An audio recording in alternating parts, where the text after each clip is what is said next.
Howdy folks, Doc here with Last Best Tool, and probably all know how much I really appreciate these small lineman pliers, compared to the great big large ones. These little 7-inch ones, are usually a touch over 7 inches, are just amazingly handy. Fully functional, although you don't have quite the leverage, that's understandable, but they kept all of the characteristics of a full-size lineman, but just shrunk it down a little bit.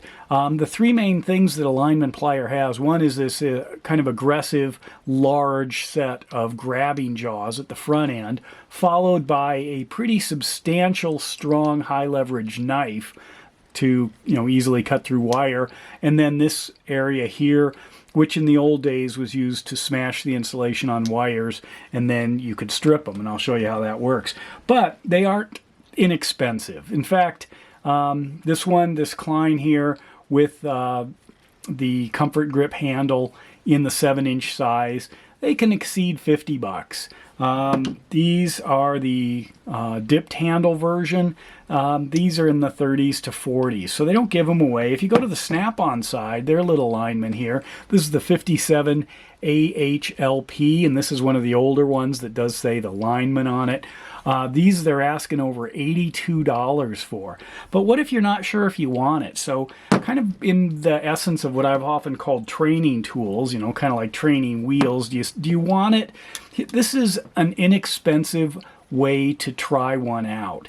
Now, you don't get all of the glory of these. The mostly USA made with some highlights of Mexico in it, or the full USA made one. These are made in China, but they are about the same size, just a hair longer, as you can see on the top here, compared to the Kleins, these Cobalts. They've got a pretty hefty handle there. I think it's a little bit overkill, but maybe they used the handle off of a large plier and just said, hey, it fits, and they stuffed it on here.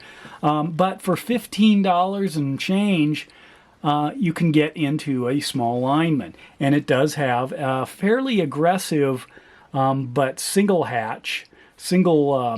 slotted basically gripping surface, but they also added something. Look at the way this thing closes. I mean, they did grind that, which is kind of interesting because you can actually see when the light dances off of it, there is a little facet right here on this corner, and that just designates, a slight different angle. It might have been when it either intersected the sanding belt or as they were moving it around, it just hooked it at the end. It was just an isolated click right there. You can kind of see. But anyway, so it's got the heavy grabbing jaws right up front. It's got a set of knives. I don't know if they'll last. I don't know the hardness, but I will show you how they cut. And then it's got this area down here, and it is cross-hatched as well, which is perfectly fine. You can do that, and the Snap-on has done that very aggressively there. So let's take a look at the cutting of it and just kind of see if it's worth it. I've got just some 12-gauge Romex here. Basically, you've got the hot, neutral, and the ground, and I'm going to go ahead and throw them in here and squeeze with one hand right here down near the bottom. Do notice the tether point there, and there's an S. I don't know what that is, for small maybe or something, but I can snap it. Not something I want to do all day, but I can certainly do it. On the Klein, I'll use the comfort grip one here. A little different feel, about the same cutting, but that's where something magical happened here. Watch this. Just drop this in, and this has got the standard Snap-on kind of dip. I just drop that in, just snips it right off. This one I probably could do all day compared to the Klein. Of course, they're about twice the price of the Klein. That one took a little bit more, and now the Cobalt. Didn't quite complete that cut. There we go.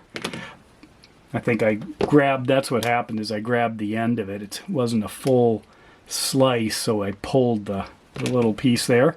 Not a big deal. But if you're trying to cut Romex, yeah, you can do it. You can do it one-handed, at least I can, but Not something you really want to do. You throw it in a great big jaw plier like this, you know, grab down near the bottom and you don't even notice. So easy. But going back to these, the part number on these guys here is the 2564354. It's known as the Kobalt 7-inch Lineman Plier. I got it right off the shelf at Home Depot, or excuse me, at Lowe's, and I was kind of curious about it, see if it's that good. It does say it has a lifetime warranty like Kobalt tools, but it is an entry-level plier if you are interested in seeing if this is as handy as I say it is.